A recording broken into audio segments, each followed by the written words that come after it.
Lo que es importante entender qué es lo que se busca con la aplicación o la aprobación de estas normas. La política de modernización del Estado, aplicable a todas las entidades de la administración pública, tiene un horizonte al 2021, pero quizás muchos de los trabajadores del servicio civil desconocen el porqué de esta política, porqué de estos lineamientos marco y todos los planes que se han desarrollado justamente en el marco de esta política. Lo que debemos entender, más allá de aprender las normas, porque siempre estas van a estar a la mano de cuando queramos usarlas o consultarlas, es el sentido de la modernización.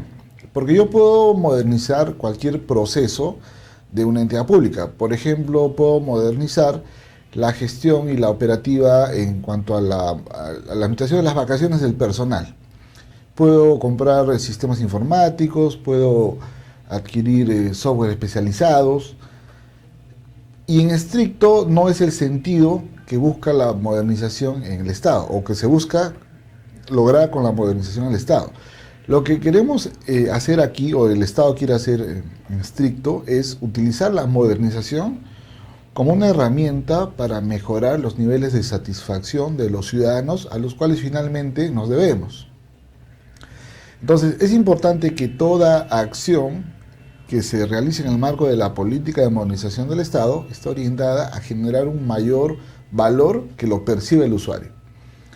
Entonces, ahí es donde vamos a empezar a priorizar y discernir las actividades que vayamos a ejecutar, pensando siempre si lo que vamos a desarrollar, cambiar o mejorar finalmente va a repercutir en una mayor satisfacción al usuario. No sé si este punto de partida está quedando todo claro. Si eventualmente tienen alguna consulta, duda, háganoslo saber para ampliar este concepto, ¿no? Claro, por el momento no tenemos consultas y ellos están muy atentos escuchando. Correcto.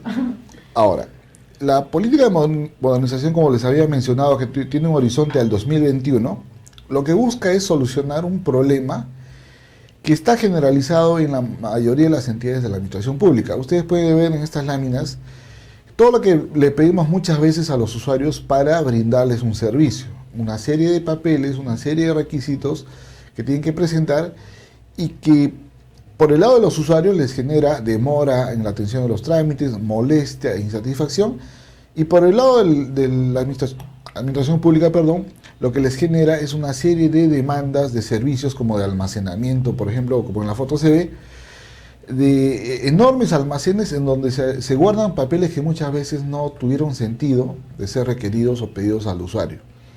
Entonces, lo que busca el tema de modernización es cambiar esta calidad de servicio que brindamos por un mejor servicio, un servicio público.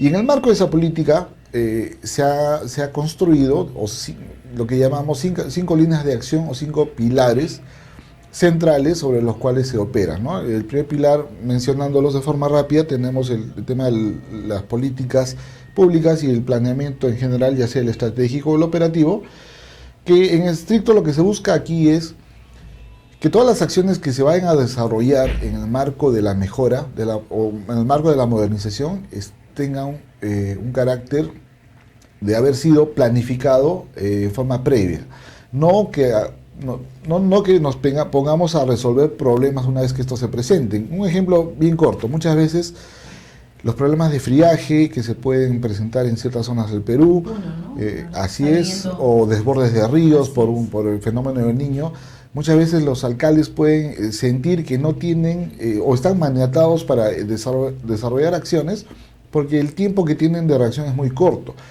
Pero si analizamos este tipo de eventos, no son situaciones que se presentan una vez a las 500 en el país, son cosas recurrentes, sean anuales o sea cada cierto tiempo, pero se presentan.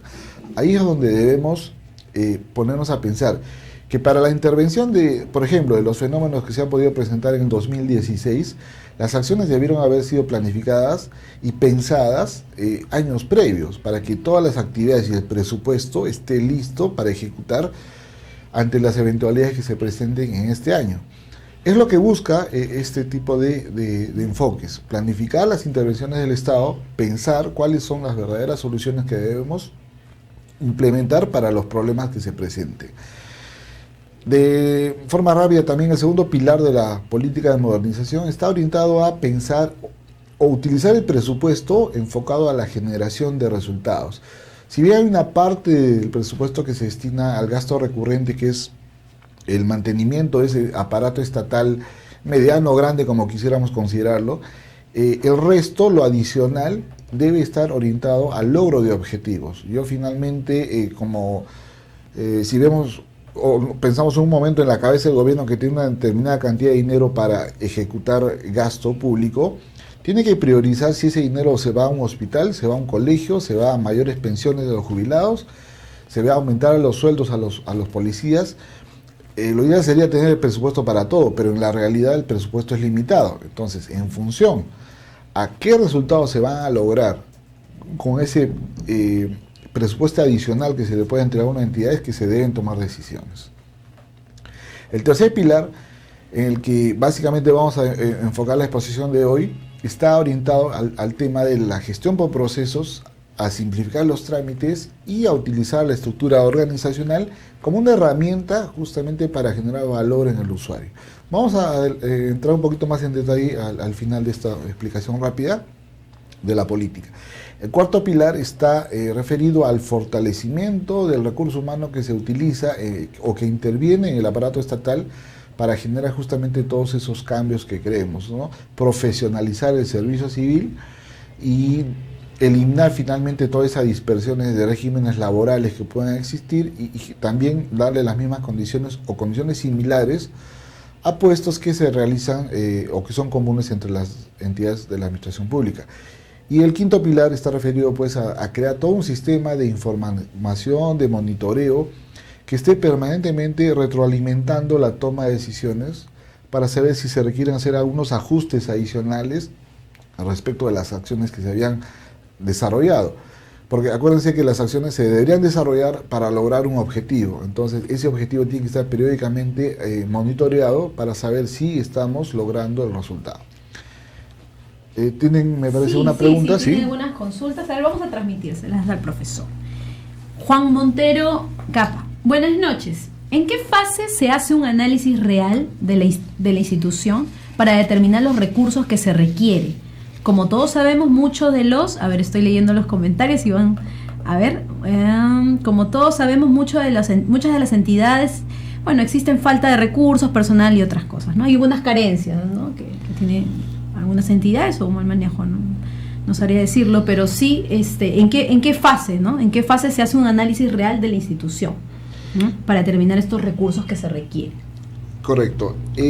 Todas las fases o todos los pilares mencionados requieren siempre trabajar sobre un diagnóstico. No es que uno en la búsqueda de una solución va a usar uno de estos 5 pilares, son líneas de acción que convergen en una solución. Entonces, los 5 pilares se van a utilizar y los 5 necesitan un diagnóstico para saber cuál es el punto de partida de la institución. Lo importante acá es quitarnos ese chip que tradicionalmente arrastramos en que si me piden hacer algo más, requiero más presupuesto o requiero más personal. Si, por ejemplo, 5 personas hacen 10 cosas, la lógica nos lleva a pensar que 10 hacen el doble.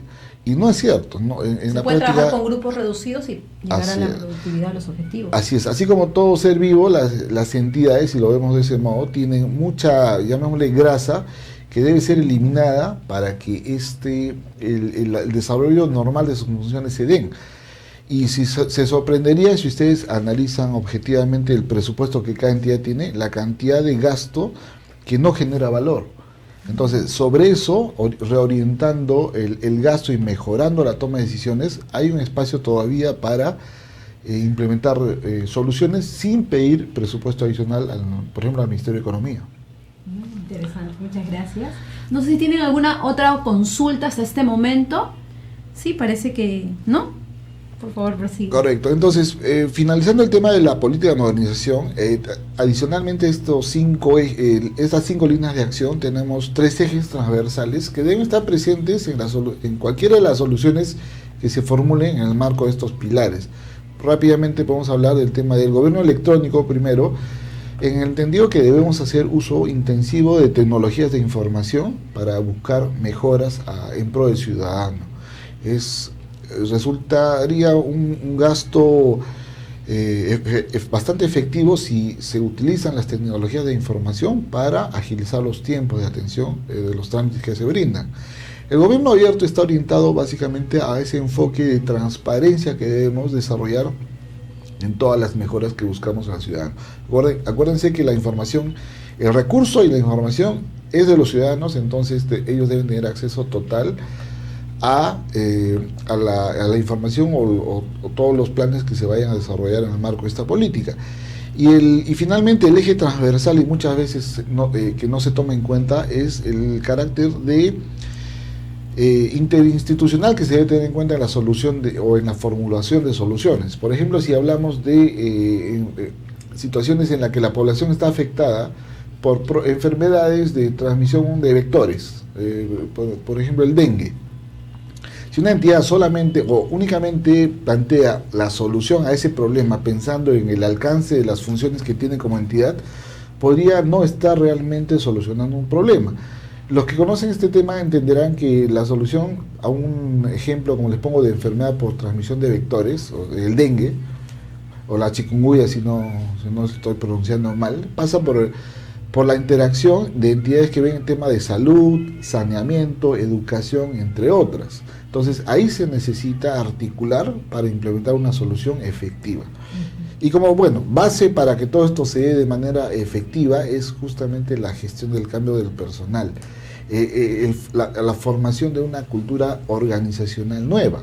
Eso se da mayormente en las empresas privadas cuando se dan fusiones, en las que, por ejemplo, una empresa absorbe a otra y se juntan dos culturas organizacionales. A veces predomina la de la organización que fue la que compró, o en otros casos se forma una nueva cultura.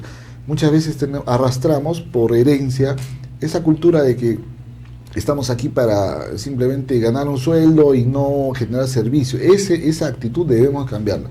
Si no interiorizamos esa motivación en el personal, posiblemente nada de lo que hagamos va a funcionar. Entonces, esto es rápidamente lo que lo gobierna el tema de modernización, la Política Nacional de Modernización del Estado. Y lo que quisiera en esta sesión ahondar es un poco el tema de la simplificación administrativa. Habíamos mencionado que la simplificación administrativa es uno de los componentes del tercer pilar de la política y que, más o menos en forma breve lo he mencionado. Lo que buscamos acá, y resaltando esto, que la simplificación administrativa debe estar orientado en palabras más simples, hacerle el trámite o la gestión de un servicio a un ciudadano, hacérselo más fácil. ¿Y qué significa hacérselo más fácil? En estricto podemos enfocarnos en dos cosas: que se le pidan menos requisitos o menos documentos para obtener algo, o que el tiempo de atención sea mucho más corto. Esas son dos situaciones que van a generar valor o bienestar directo en los ciudadanos. ¿Quién está a cargo de implementar ya sea la política de modernización en general o implementar específicamente la simplificación administrativa? Las entidades públicas. Estaríamos en un error si pensamos que alguien ajeno a la entidad va a venir y va a simplificar los trámites que nosotros conocemos o los procesos que nosotros conocemos. Son los propios trabajadores de la entidad los que van a impulsar el desarrollo de la simplificación administrativa y que ésta debe repercutir en los usuarios o los ciudadanos que hacen uso del servicio que brinda esta entidad, ¿no? Y en el marco de la simplificación administrativa tenemos que pensar en mejorar las formas y en cómo hacemos las cosas, la tecnología que utilizamos, el marco normativo que se emplea para desarrollar los servicios, el recurso humano que se utiliza para atender al público, y algo importantísimo que si no está presente difícilmente va a lograrse un efecto sostenido y de gran impacto, es el liderazgo organizacional. Si es que el titular, la cabeza de la entidad, no se compra el pleito de cambiar la gestión de su entidad, difícilmente se van a lograr resultados en este aspecto. Y en estricto, el concepto que les presento aquí en esta lámina es un concepto de la propia normativa que está vigente y está aprobada por la Presidencia del Consejo de Ministros, pero yo quisiera resumirlo en acciones que buscan generar valor al usuario, o sea, cambiar la cantidad o disminuir la cantidad de trámites que se le piden a un usuario para acceder a un servicio y principalmente los tiempos de atención. Pongámonos en el lado de los usuarios por un momento y pensemos en que yo voy a hacer un trámite y veo un edificio moderno de una entidad pública y por fuera hay una cola de 200 personas. Por más que el equipo esté construido con la mejor tecnología, los materiales más modernos, las computadoras de último modelo, ese no es el sentido de la modernización. Más aún cuando al usuario lo tengo ahí 2 horas que le cae todo el sol y está muriéndose de calor, él no está generando bienestar. Entonces eso no es un gasto efectivo en pro de la mejora del ciudadano. Con el sector salud también, ¿no? Uno está tratando de sacar citas y a veces nunca llegas a... Muchas veces llega uno cuando o la enfermedad ya se pasó o el paciente a veces se murió. Claro, entonces... Hay que realmente, no sé, pues cambiar el chip, ¿no? O reestructurar de alguna manera. Y algo que a la hora de implementar este tipo de herramientas se va a dar cuenta que nosotros debemos interactuar no frente al ciudadano entidad por entidad, sino de vernos como un conjunto finalmente de entidades que es el gobierno, que es el Estado. Entonces yo no debería pedirle a un ciudadano un documento que yo como Estado ya tengo. Y peor aún si ese documento lo emití yo hace 2 años. Entonces, pensemos en cuánto de los procedimientos de nuestro TUPA le ponemos como requisito que nos presente una resolución de algún pronunciamiento que yo le brindé hace 2 años. Entonces, eso sería algo gravísimo. Entonces, claro que sí. Por ejemplo, John nos comentas, ¿no? Bueno, nos pregunta, si se habla de simplificación administrativa, ¿es correcto la eliminación del SNIP? ¿Qué opina usted? Bueno, en estricto, si vemos al SNIP como una herramienta que debe justificar un gasto, el objetivo de su existencia es útil. El tema es que a veces se deja atrapar una herramienta por todo un aparato burocrático y hace que los tiempos de respuesta sean lentos. Pero lo que debemos, acuérdense que el dinero no es de nosotros, no somos una empresa privada, formamos parte de una entidad pública en la que el recurso es de los ciudadanos en general. Entonces, así como debemos satisfacer al usuario, a los ciudadanos, tenemos la obligación de cuidar los recursos del Estado, porque finalmente son recursos de los ciudadanos. Entonces, a la hora de decidir si este dinero lo gasto en, como les dije anteriormente, en subirle los sueldos a los profesores, o construir una posta, o construir un colegio, yo tendría que eventualmente tener la certeza de cuál es el mayor impacto que voy a generar en los usuarios. Entonces, el marco del SNIP, la lógica del SNIP funciona, debería funcionar. El tema es la parte administrativa, es cómo se opera y cómo se desarrolla justamente todas esas etapas. En el caso de la simplificación administrativa, los ejemplos que le ponía, era, así como ya era un exceso pedirle un documento que yo le emití hace un tiempo, también deberíamos pensar casos como los DNI, por ejemplo, ¿no? Yo como entidad quizás no tenga el registro de esa persona, pero la tiene otra parte del Estado, que es en este caso la RENIEC. Entonces yo debería hacer todo lo necesario para conversar con la RENIEC y tener esa información y no pedírsela al usuario. Ese es el enfoque que debemos tener. A eso va el tema de la articulación con otras entidades. Por eso lo importante que pretendo que se entienda acá es el concepto y el alcance de la política de modernización, más allá de conceptos o de artículos citados en una norma, ¿ok? Bueno, muchos dirán entonces ya quizás están a esta altura de la videoconferencia un poco motivados y queriendo plantear algunos cambios en nuestra entidad, pero a veces no sabemos cómo. La pregunta es cómo es que simplificamos los trámites, ¿no? Para ello, ya hace un par de años, la Presidencia del Consejo de Ministros, a través de la Secretaría de Gestión Pública, aprobó lo que se llama una metodología de simplificación administrativa en la que se presenta toda esa secuencia de pasos que se deben desarrollar para buscar soluciones. El objetivo no es entrar a cada una de las etapas, pero si bien hay una etapa preparatoria en la que toda la parte administrativa se va formando, los equipos se van armando y formalizando, y se requiere justamente ahí en esa etapa fortalecer capacidades de ese grupo que va a desarrollar o va a impulsar cambios, para justamente ya entrar a la etapa de mejora que necesariamente, como les dije, parte de un diagnóstico.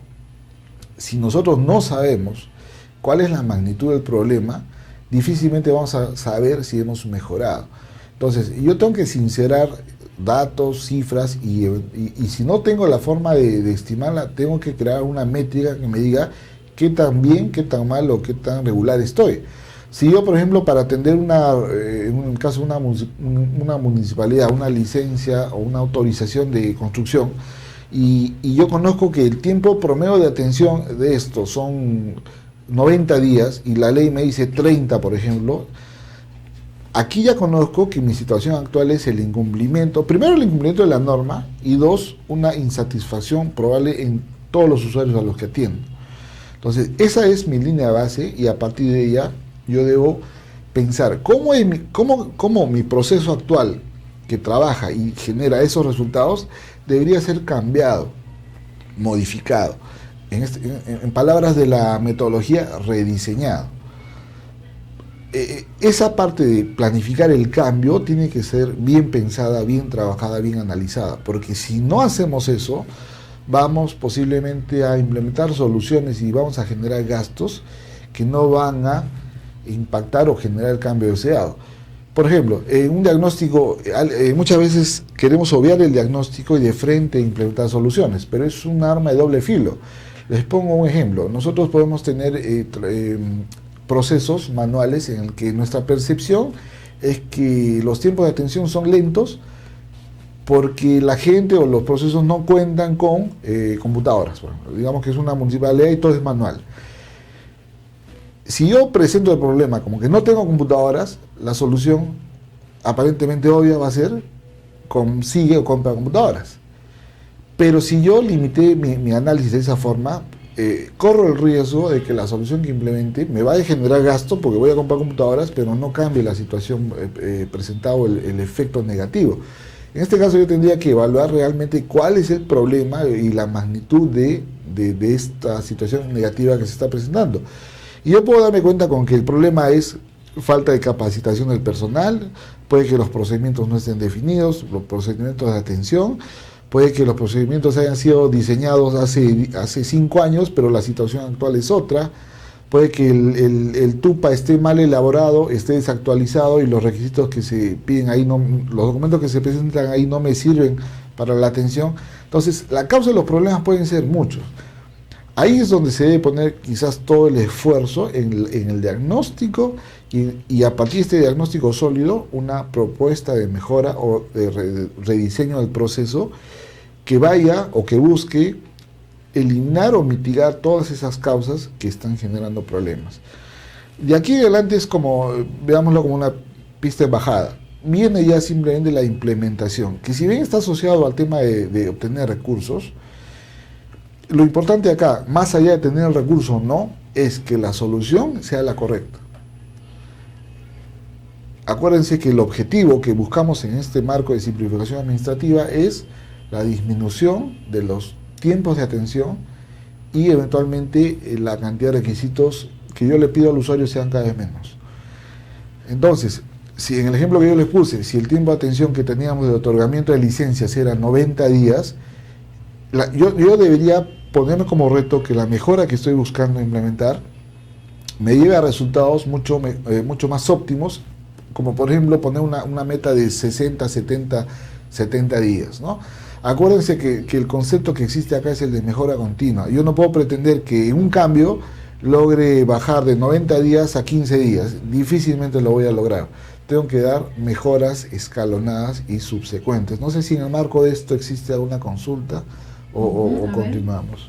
A ver, ¿tienen alguna consulta hasta el momento, estimados amigos? ¿Qué dice Melissa? ¿Qué dice Eloísa? César, Fernando.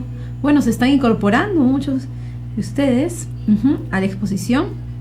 A ver, a la videoconferencia. No, al parecer no. Bueno, por ahí hicieron un comentario acerca del TUPAC, me parece. Lo tenemos por acá. A ver, hay varios comentarios. ¿Solo se puede simplificar los procedimientos que se encuentran en el TUPA? ¿Y quiénes son los responsables? Bueno, en un comentario previo, ¿no? Correcto. En estricto, en la entidad hay procesos y cada uno tiene lo que se llama un dueño de proceso. Ahora, en el marco de la metodología, recomiendan formar un equipo de mejora continua que tiene o debe tener el carácter participativo, un carácter participativo y la presencia de por lo menos un actor de cada área. Es un poco discrecional para la entidad. La norma por lo menos pide una persona que vea costos, una persona que esté cerca al tema del TUPA y otro de racionalización, pero este equipo puede ser ampliado y que cada órgano tenga presencia. Recordemos que todos los procesos que se brindan, mejor dicho, todos los servicios que se brindan al usuario no necesariamente están en el TUPA. En el TUPA están aquellos en los que la entidad emite un pronunciamiento, reconoce un derecho o lo niega, y también aquellos servicios que se prestan en exclusividad. Pero, por ejemplo, si estamos hablando de los procesos que están vinculados al Poder Judicial, porque acuérdense que una persona puede presentar una demanda en el Poder Judicial y el Poder Judicial ordena, por ejemplo, el pago de un devengado o lo que fuera a un ciudadano. Ese pago, ese servicio de pago no está en el TUPA, pero también puede ser un proceso que esté caminando mal, que esté generando insatisfacción. Entonces, si bien un gran foco de atención son los procedimientos y servicios del TUPA, procedimientos administrativos y servicios prestados en exclusiva del TUPA, también existen otros procesos que deben ser atendidos. Y también más adelante se pueden interactuar con los procesos vinculados a proveedores o a terceros que nos brindan a nosotros servicios. ¿Por qué es importante esto? Porque esos proveedores nos están brindando ya sea insumos o servicios que contribuyen al otorgamiento de un servicio o a la prestación de un servicio a nuestro ciudadano. Entonces, indirectamente, trabajar sobre nuestros proveedores es positivo, porque va a repercutir en el bienestar que podamos estar generando en los usuarios. La metodología que les mencioné antes de la Presidencia del Consejo de Ministros desarrolla todas estas etapas de una manera más amplia. La intención en esta presentación breve no es entrar en el detalle. Lo que sí podríamos presentarles más adelante, bueno, explico acá rápidamente el cambio que se busca, es dejar de pensar en un enfoque funcional en el que yo veo solamente mi parcela, como se dicen, y debería yo pensar en el bienestar de los usuarios finales a los que yo atiendo. No debemos pensar como que solamente esta cajita me interesa, este pedacito de la organización me interesa, sino los objetivos y las metas que la entidad se formula en pro del ciudadano. Ese es el cambio de enfoque que debemos buscar, del enfoque funcional a un enfoque por procesos. Déjame saltar estas láminas para luego regresar. Claro. Lo que les estaba mencionando en el caso de una de las tantas herramientas de la política de modernización, y en específico de la guía de simplificación administrativa, es lo siguiente. Es una de las tablas que se utiliza, llamada tabla ASME en versión modificada, en la que, si ustedes ven en el lado izquierdo, se presentan todas las actividades que se realizan o que realiza una persona o un usuario cuando viene a pedir un servicio. Nuestro diagrama de flujo, si usamos el ejemplo de un hospital o una clínica, vamos a encontrar que los pasos que se grafican en un diagrama de flujo son, por ejemplo, solicitar la cita, efectuar el pago, si es que se realiza, proceder con la atención, ir a farmacia, ¿no? Puede estar en mayor o menor detalle. Pero ahí, viendo eso, no encontramos espacio necesariamente para mejorar.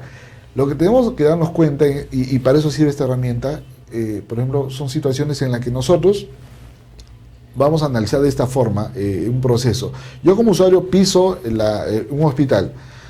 Por ejemplo, del momento en que yo piso al lugar donde voy a caminar una cita, puedo caminar 200 metros. Ahí no es que yo llego y me atienden. Llego y hay una cola tranquilamente de 15 minutos. Espero 15 minutos y me toca mi turno para que la señorita me dé la cita, el momento y la hora. Y quizás ese contacto con la persona dura 2 minutos. Y después tengo que ir a pagar a caja. El traslado a caja posiblemente está a 80 metros. Y en caja me voy a encontrar con una cola que también voy a esperar 15 a 20 minutos. El contacto con la cajera para pagar posiblemente me va a tomar otros 2 minutos. Y de ahí me tengo que ir al consultorio, donde también va a haber un traslado, va a haber una espera y va a haber un tiempo de atención por el médico. Entonces, todo el recorrido que le vamos a hacer transitar al usuario va a estar desplegado a través de traslados, esperas. Sí van a haber momentos en los que va a haber interacción o generación de valor, llamémosle así, la consulta con el médico, por ejemplo, el pago de la cita, la reserva de la cita. Pero hay muchos momentos en que al usuario le hacemos transitar y lo hacemos esperar. Si nosotros tomamos el tiempo de este proceso y decimos que todo ese proceso, desde que la persona entró hasta que salió, tomaba, por ejemplo, 250 minutos, por poner un ejemplo, nos vamos a encontrar en la situación en que de esos 250 minutos, lo que genera valor está limitado, por ejemplo, a 30, 40 minutos, o de repente a menos, y el resto es tiempo que le hacemos perder al usuario. Si adicionalmente a ello consideramos que estamos hablando de adultos mayores y le decimos, señor, vaya a caja que está en el otro pabellón a 300 metros, y de ahí tiene que ir al tercer piso al consultorio. Y si voy a farmacia y no encuentro el medicamento, tengo que regresar al consultorio para que para que el médico me recete otro medicamento. Entonces, esos son los espacios que debemos identificar y que los diagramas de flujo normales no nos ayudan a identificar. Para eso es esta herramienta y nos va a decir qué tanto del tiempo que insume un proceso no genera valor. Y la gran pregunta que le hago, y quizá de solución obvia, ¿qué hacemos con esas actividades que no generan valor? A ver, ¿qué creen ustedes que podrían hacer? ¿Qué podríamos hacer con esas actividades que no generan valor? Entonces ya entramos quizás a soluciones tan simples en las que la ubicación de las oficinas de triaje, de consultorio, de pago de caja, tiene que tener una lógica en la que yo le haga transitar a mi usuario lo menos posible. Porque mi usuario posiblemente es, como le dije, un adulto mayor, una persona con invalidez, una madre con hijos o más de uno en brazo y otro caminando, que si ponemos a implementar estos pequeños cambios, estamos generándole bienestar al usuario. Toda actividad en que le haga hacer doble recorrido al usuario, como el ejemplo de la farmacia, es generarle insatisfacción al usuario. Y acuérdense que en muchos de los cambios que podamos hacer en el marco de estas mejoras, ¿requieren gasto o no requieren gasto? No requieren gasto muchas veces. Entonces, hay espacio para implementar mayor valor, mayor bienestar a los ciudadanos sin necesariamente requerir más dinero, más presupuesto. A veces reacomodando muchas de las cosas que hacemos es que vamos a generar un mayor bienestar. Y retomo las láminas que me había saltado, porque justamente el tercer pilar nos habla de enfocarnos por procesos. Tenemos que dejar de ver las cosas como simplemente actividades que le corresponden a un área. No, señores. La generación de un servicio se da desde el momento en que los insumos entran, y uno de los insumos es la solicitud de una persona por ese servicio, hasta la prestación del servicio. Y en el transcurso de eso atraviesa una serie de actividades que en conjunto se llaman procesos. Entonces dejemos de ver a las organizaciones por actividades, sino vernos por procesos. Estos procesos, independientemente del tamaño, se desagregan en procesos cada vez más chicos, pero que tienen ese mismo carácter. Actividades que transforman elementos de entrada en elementos de salida. Si entra algo de mala calidad, difícilmente las actividades que se desarrollen en el camino van a generar una calidad mayor. Entonces es importante conocer la calidad de la entrada. Alguien me dirá, ¿qué es esto de entrada y salida? Por ejemplo, el proceso de recursos humanos. ¿Es un proceso? Sí es un proceso. ¿Cuál es el elemento de salida? El personal contratado, listo para participar en un proceso determinado de línea, cualquiera que fuera. ¿Cuál es el insumo? Todos estos postulantes que quieren ingresar a la organización y que de todos ellos uno es el seleccionado. Ahí la pregunta es, si yo no, como área de recursos humanos, no ejecuto bien el proceso de selección y de capacitación, la pregunta es ¿qué recursos le estoy brindando a los procesos de línea que van a brindar, se supone, los servicios a los ciudadanos? Ese es el concepto que debemos entender. Y bueno, cada uno de estos procesos que mencionamos se desagrega ya en una forma un poco más atomizada en lo que nosotros conocemos como los diagramas de flujo, los diagramas de bloque, y que es hasta donde debemos de bajar para conocer realmente qué es lo que pasa. Acuérdense que cuando un doctor nos ve, para saber qué cosa pasa, tiene que bajar al nivel del cuerpo humano, después al órgano, después al tejido, después a la célula. Ese es el sentido que queremos buscar o aplicar en el tema de gestión por procesos. Y bueno, ya finalizando el tema de la política de modernización, que no sé si, o espero por lo menos que les haya generado la inquietud de investigar un poco más al respecto. Recordar que todo cambio, toda mejora que se implemente en la gestión pública obedece a este ciclo de mejora continua. No significa que yo implemento una mejora y ahí me quedo por siempre, no. Esa debe ser la línea base para que en los próximos meses o de repente en algunos casos años podamos buscar una nueva mejora. La satisfacción del usuario no va a ser siempre la misma, siempre van a querer más. La oferta de nuestros servicios tiene que mejorar la calidad cada vez más. A eso debemos orientar, a mejorar en forma continua la calidad de los servicios que prestamos.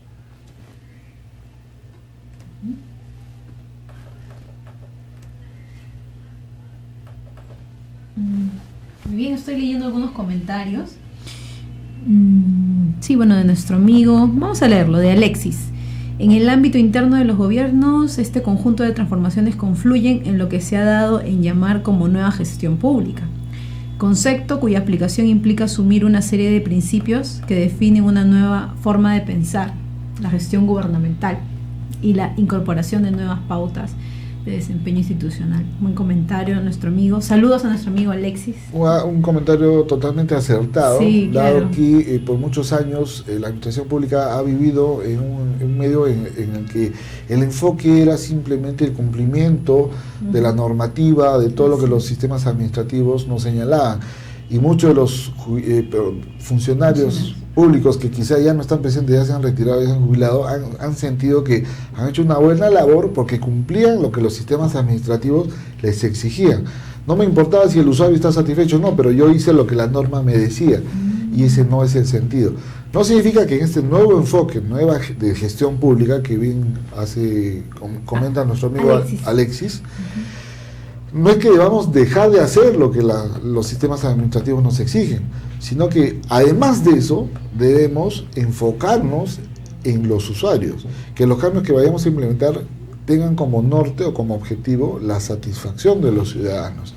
Ese es el enfoque principal del tema de la nueva gestión pública, que adicionalmente podemos decir que hace uso de herramientas que antes se pensaban estaban orientadas básicamente a la administración privada. Así es. Es por eso que se debería apostar más por las capacitaciones, ¿no? en diferentes entidades con respecto a cómo fortalecer, ¿no? la capacidad del funcionario público, el cambio del chip, ¿no? De que realmente deben ser servidores públicos. Así ¿no? es. Realmente la convicción que tengan en lo que hacen. Si me permite, ¿no? Retomar la lámina donde se presenta la política de modernización, alguien podrá decir que tenemos... que por qué está presente, por ejemplo, como cuarto pilar el servicio civil meritocrático y abajo la gestión del cambio. ¿Es lo mismo? No es lo mismo. En estricto no es lo mismo, pero son dos aspectos que se vinculan y que tienen que estar presentes. El servicio civil está orientado a la generación de un profesional, un servidor público que tenga las capacidades y las competencias para desarrollar todo aquello que vamos a querer implementar en el marco de los demás pilares. Va a poder desplegar todos los procesos que se necesitan para implementar cambios y está capacitado. Ahora, en contraprestación de ello, las condiciones en las que se vengan a desarrollar estos trabajadores deberían ser similares. Acá tenemos regímenes laborales como el 276, 728, CAS, FAG y otras modalidades más, que lo que se busca es acá unificar con el tiempo, tampoco esto se puede hacer de un día al otro, para que el servicio civil y el desarrollo de las personas sea en función a los méritos que vaya mostrando en su desempeño. La meritocracia. Así es. Ahora, no sé si compartes la percepción que te menciono. Yo la tengo en el sentido de que en mi círculo personal, si yo veo mis compañeros o amigos que trabajan en el sector privado y veo a los del sector público, yo percibo que los que están en la administración pública tienen un mayor apetito por la capacitación, por la formación que los que están en el sector privado. Interesante. Y en muchas entidades el problema no es que la persona no esté capacitada, porque encontramos magísteres, doctores, Sí. gente con 2 maestrías que en el sector privado posiblemente no hay. Y quizás ustedes en su organización identifican personas que están altamente capacitados, pero en muchos casos a veces no aportan nada. No porque quizás sean malas personas, no quieran, básicamente porque están desmotivados. Entonces, lo que busca la gestión del cambio es justamente formar una cultura organizacional, utilizar ese concepto que se emplea en el deporte, en el fútbol específicamente, el sí se puede. Sí se puede generar el cambio, sí se puede dar un mejor servicio al ciudadano, sí se puede lograr un mejor bienestar con lo que ya tenemos. Y se sorprenderían que con la motivación que se pueda dar a una persona, justamente esa es aquel trabajador que no aportaba nada, se puede voltear como una moneda y puede mostrar otra cara y ser un instrumento que brinde mejoras en pro del ciudadano. El tema es motivarlo. ¿Cómo hacemos para ganarnos a ese trabajador y que se sume a la ola del cambio? Alguien me decía, un jefe anterior, pero no, prefiero no decir su nombre, me preguntaba, ¿cómo se hace para cruzar la avenida Bancay o una avenida grande? Y acordámonos en tiempos en que no había, por ejemplo, semáforos y policía. Una persona difícilmente va a poder cruzar. 2, 3, no. ¿Cuándo cruzamos? Cuando se forma una masa crítica. Y nos juntamos 30, 40, 50 personas y cruzamos la avenida Bancay. ¿Y qué le queda a los carros? Parar. Ese es el concepto que se debe buscar acá. Difícilmente vamos a poder decir que vamos a motivar al 100% del personal para recién implementar todos estos cambios. No. Tenemos que ir formando una masa crítica, un grupo pequeño que va a ir creciendo. Y los demás, que todavía están en platea, como diciendo, viéndonos actuar, se van a sumar al cambio una vez que empiecen a ver que esos cambios están logrando resultados. Ahí es donde ellos van a querer decir, yo sí quiero participar de estos cambios. Sí. Prosiga, por favor, luego ya seguiremos leyendo las consultas, ¿no?, de nuestros amigos. Correcto. Entonces, diferenciar el tema de los pilares, específicamente el tema del servicio civil, con la gestión del cambio y la motivación y la formación de una cultura organizacional que brinde servicios al ciudadano. Y bueno, quizás también mencionar una de las experiencias en este tema de impulso de cambios, es el tema del cambio de chip. Muchas veces estamos acostumbrados a que la gestión en el sector privado sea una gestión en línea. En cambio, en el sector público es una gestión por stock o por batch. Les explico como un ejemplo. Imagínense que ustedes van al banco a cobrar su cheque y el cajero de la ventanilla les dice, ok, pongo mi cheque acá al costado porque voy a esperar que se junten 20 cheques para continuar con la siguiente etapa, que es la autorización del director o el jefe de la oficina. Esa sería una gestión por batch. Entonces, arma un batch o un lote de 20 cheques y continúo la operación. La pregunta es, ¿qué pasa si yo soy el usuario número 20? Voy a estar contento porque apenas ponga mi cheque en ese cúmulo de cheques, va a ir a continuar con el proceso. Pero ¿qué pasa con el usuario que era el dueño del primer cheque? Posiblemente esperó media hora, una hora, y eso justamente genera insatisfacciones. Ese concepto de batch, si ustedes lo analizan en sus procesos, está presente en todas las entidades y en todos los procesos.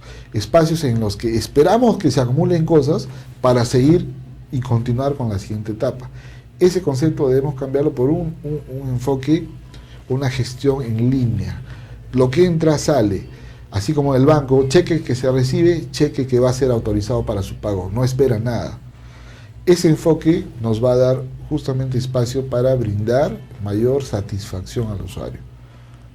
¿Okay? No sé si por ahí tendrás alguna consulta, un comentario que podría darnos pie a darles algún ejemplo adicional.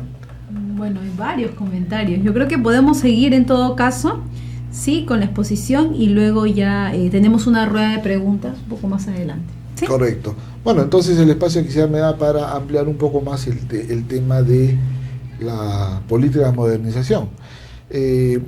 ¿Podemos desarrollar un poquito más el tema de los pilares? No sé si... Claro, sí, justo las consultas, a ver, vayamos en todo caso.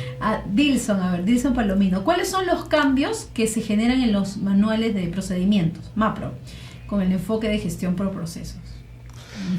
Vamos a ver.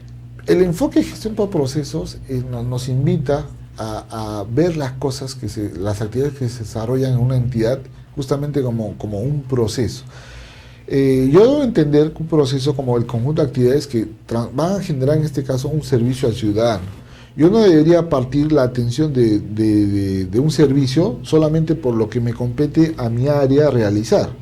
Entonces, si mi manual de procedimientos o todos los documentos que yo haya generado como directivas solo están describiendo las actividades que mi área desarrolla, ese documento no tiene un enfoque por procesos.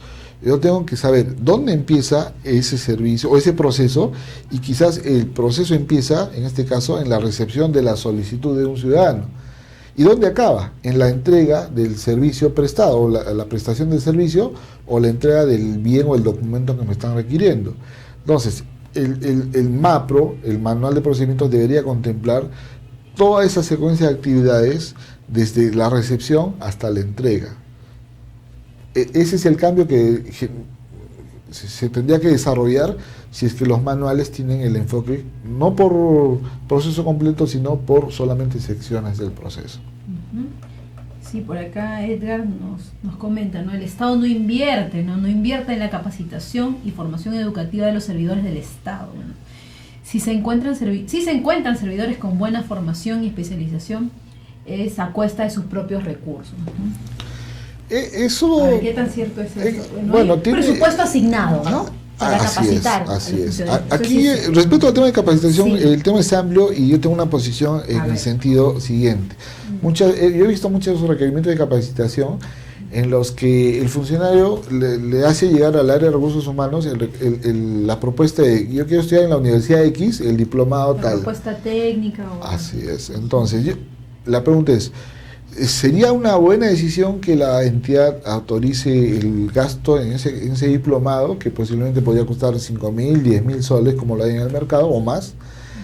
Yo creo que no, porque el objetivo de la entidad no es que la persona tenga un certificado de que sabe algo, sino que la persona tenga las competencias para llevar a cabo una actividad o un proceso que me genere resultados positivos para el usuario. Ese es el objetivo.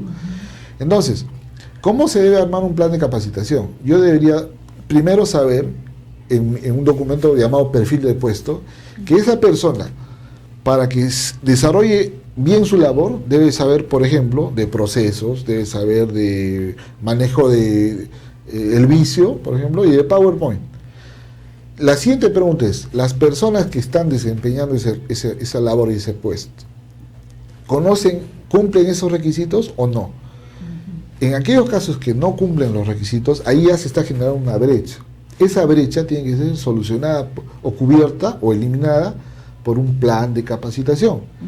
Ahora, yo debería saber entonces que en mi institución 30 personas requieren conocimientos de gestión por procesos que de momento no la tienen.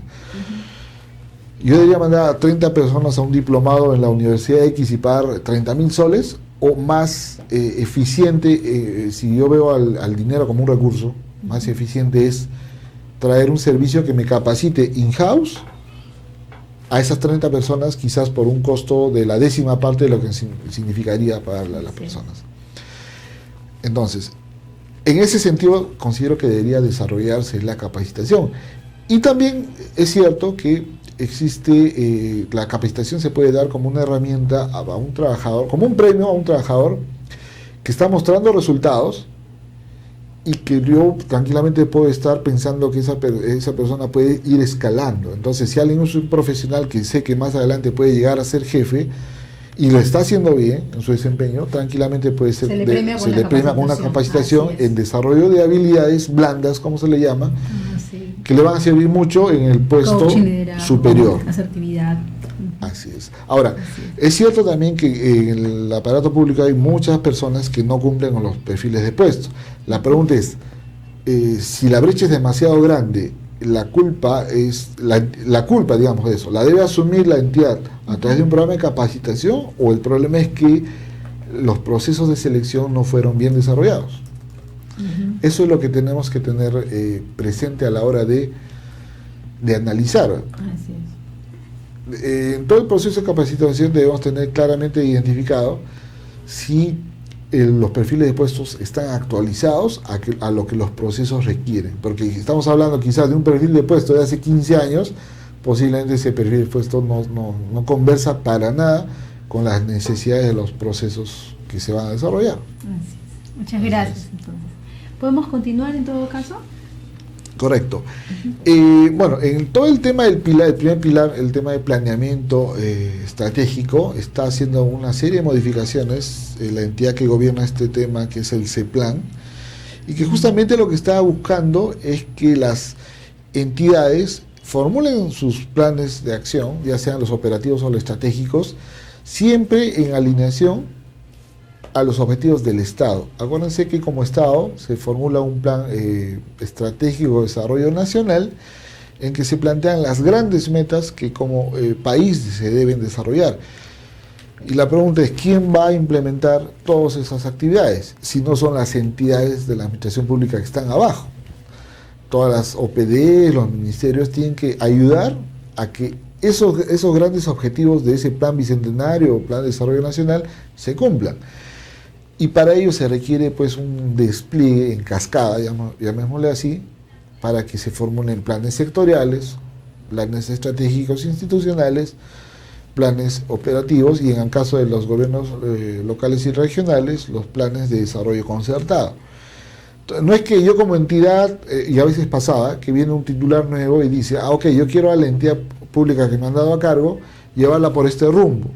Y para nada conversa con el planeamiento sectorial. Tampoco se busca que el plan solamente, en los planes estratégicos solamente se desarrollen actividades vinculadas a lo que el sector manda. Existe la posibilidad que el titular le ponga el matiz que quiera, que considere en su desarrollo estratégico a la entidad. Pero sí, los planes operativos tienen que conversar con los planes estratégicos, los planes estratégicos tienen que conversar con planes sectoriales, y los planes sectoriales tienen que conversar a su vez con el plan de desarrollo nacional. Todo este alineamiento es lo que se está dando en el marco del primer pilar de la política de modernización. Si ustedes analizan los grandes cambios a nivel de entidades que han habido, las nuevas que han aparecido, se han fortalecido en la administración pública, tenemos por un lado CEPLAN, por el otro lado Servir, todo este enfoque de presupuesto por resultados que impulsa el MEF, y también ya a nivel de todas las entidades este esquema de seguimiento, monitoreo, gobierno electrónico. Todo emana de esta política, o mucho de ello emana de esta política. No son acciones que a alguien se le ocurrió hacer, vamos a hacer una entidad Servir, tipo Servir y que fortalezca los recursos humanos. No, tiene un sentido, es un pilar de una política de modernización que busca justamente mejorar el servicio que se le brinda a los ciudadanos. Entonces son grandes líneas de acción que conversan entre sí, que se fortalecen y que van a buscar una sinergia para que el resultado que se obtenga al final sea algo beneficioso y en pro del ciudadano, ¿no? Algo que podríamos ampliar, no sé si ¿tienes una pregunta? ¿Sí? Bueno, en realidad nos quedan 4 minutos, mi estimado Correcto. Pablo, ¿sí?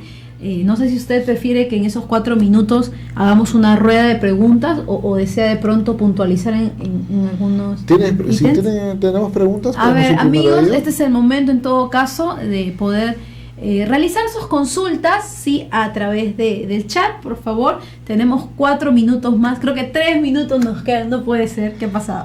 Queremos que siga. En todo caso, tú me mencionas cuando tengas una pregunta, quizás Sí. brevemente mencionar algo del quinto pilar, Claro, a el ver, tema por de favor, la por gestión por conocimiento. ¿Qué significa esto? Muchas veces hemos visto que cuando ha habido un cambio de titular, de gestión, ya sea en gobierno local, regional o en gobierno nacional, el entrante no encontraba nada de información. ¿Por qué? Porque el conocimiento, primero que no estaba documentado, y si es que estaba, se perdía, se iba con el titular saliente y toda su gente. Eso es un efecto negativo para la ciudadanía, porque el que llegue mientras que aprende, toma conocimiento de la problemática que existe, posiblemente van a pasar varios meses y eso se va a traducir en un mal servicio para el ciudadano. Lo que debemos hacer es cómo hacemos que ese conocimiento que se va ganando día a día se quede en la entidad y no se vaya ante la posibilidad de que una persona consiguió un mejor trabajo y se fue. Porque si yo sé que de todos los trabajadores que tengo, uno es el capo, como le dicen, y ese señor se me va de un momento a la otra entidad, todo lo ganado, todo lo aprendido, si yo no he hecho nada en pro de esta gestión de conocimiento, se va a ir con él y voy a regresar a un nivel inferior de servicio. Es lo que debemos evitar.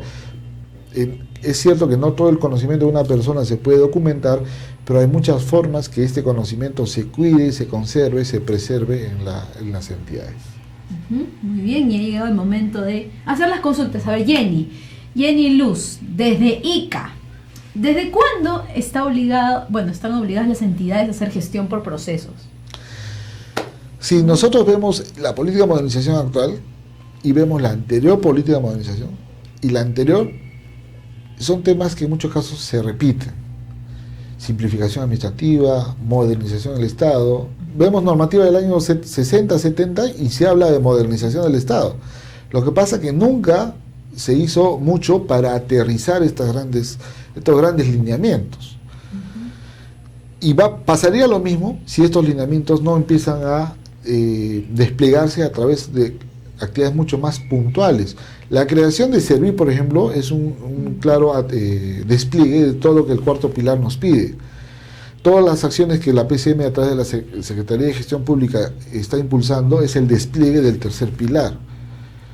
Y así les pongo dos ejemplos de todo lo demás.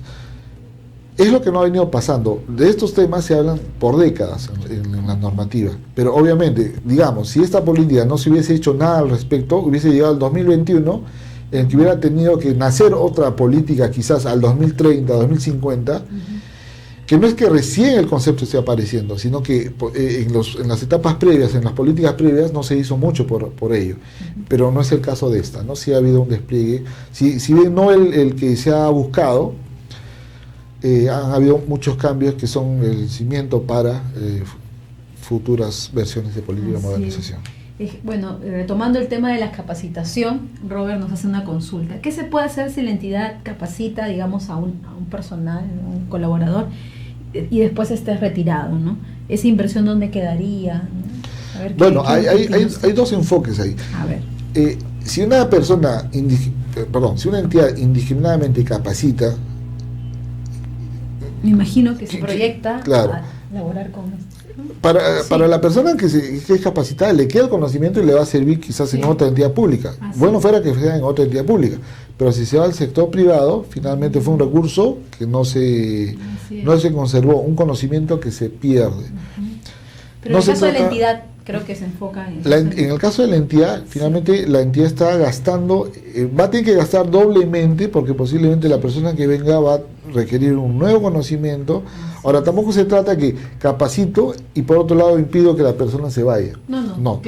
Lo que hay que buscar la forma es que capacito, pero ¿cómo hago que el conocimiento adquirido se quede en la entidad? Esa persona, ¿cómo hago que replique todo lo ganado hacia el resto de sus compañeros o que se formalice a través de nuevas prácticas? Eso es lo importante. Así es. Y quizás ahí, hablando del tema de la capacitación, no sé si hay otra pregunta de ello, pero por lo menos menciono que es una mala práctica mandar en forma masiva cursos de capacitación. A veces preguntan, a ver, ¿quién quiere ir a curso de procesos? Y va sin desmerecerlo, pero a veces va la secretaria, va el que folea, entonces van quizás personas que no tienen para nada la necesidad de saber de procesos. Eso pasa. O va el que... quiénes deben ir, ¿no? Correcto. Debe ir el que tiene una brecha por cubrir. Así es. Ese es el tema. Uy, acá tenemos una consulta y que con esa ya nos despedimos, creo. Relacionado a este tema de la función administrativa. Si el día de hoy, viernes, vengo aplicando, un TUPA y el día de mañana, sábado, discúlpenme. Como es la pregunta bien extensa y las personas ya están haciendo sus consultas, no pude leerlas. Sí, detenidamente. Un momento, por favor. Ahí está. Vamos a copiarlo aquí para poder leerla.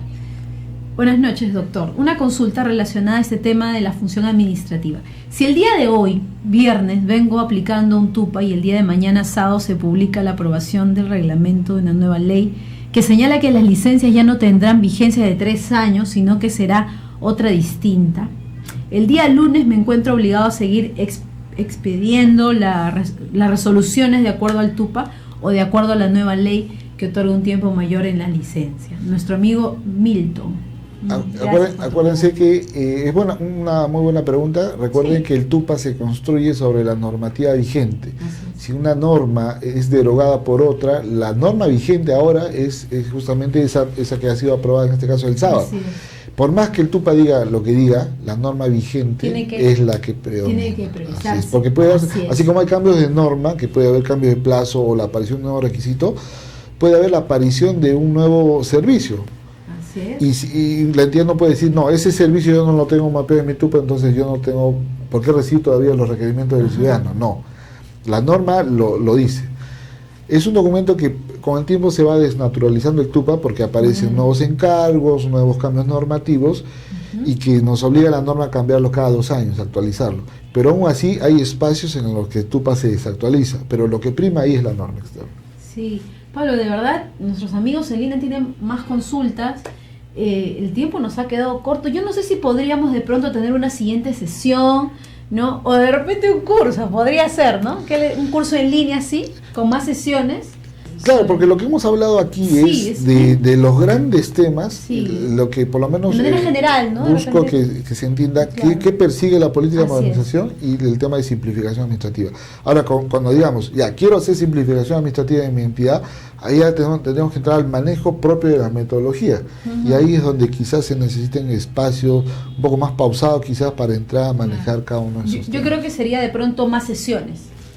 Más sesiones, más tiempo también, ¿no? Y sí, sería interesante contar, en todo caso, Pablo, ya eres parte del staff de desarrollo. Te quedas acá en desarrollo, no te vas. De verdad, muchas gracias, Pablo, de verdad. Estamos muy felices de tenerlo aquí en Desarrollo Global, de verdad. Y sé que hay más consultas, amigos, lo sé porque las estoy viendo, pero el tiempo, pues, nos ha ganado, así que, por favor, mil gracias, nos estamos encontrando con Pablo en una siguiente ocasión. Por favor, no se vayan a desconectar que tengo algunos anuncios que hacerles, ¿sí? Muchas gracias, Pablo. De repente sus palabras finales, algún saludo, alguna recomendación quizás. No, dirigiéndose aquí a nuestros amigos. Agradezco a Desarrollo Global, agradezco también a todas las personas que nos han seguido a través de todos los la página, ¿no? De la página de la empresa. Y bueno, invitarlos a que siempre estén, además de revisar la normativa que se puede ir modificando con el tiempo, siempre tengan esa sensación de querer aprender más en pro de los ciudadanos. Así es, entonces a capacitarnos todos y nos vamos a una pausa. Sí, nos vamos a una pausa y ya regresamos con más aquí en Desarrollo Global.